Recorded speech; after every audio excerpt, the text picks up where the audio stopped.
So when we access Canvas, we see all the different tiles that we have for each of the courses that we're enrolled in.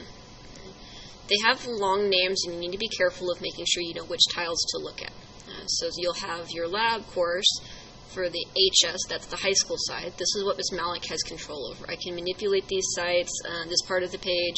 I can add extra notes if I need to. I can remove things.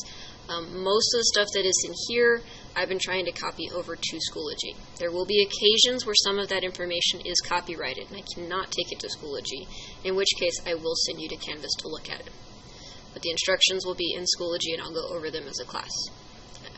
For the most part, what we use Canvas for is the UT side of things.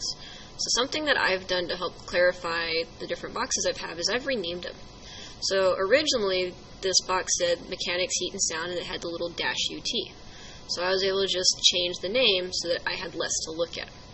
So I have my Lab, Mechanics, Heat, and Sound, HS. I'm going to go ahead and click these three little dots. And I'm going to make it say Lab, HS. So now in my head, I know that this is the high school side of the lab. Down here it says Lab, Mechanics, Heat, and Sound, UT. I'm going to make it say UT Lab. So now I know that when Ms. Malik tells me to go to the UT portion of my lab course, this is the tile that I'm clicking into. Each of these courses has their own sets of information. They've got the sidebar, so I have a formula chart. I've got the information or the activities that we do for each day.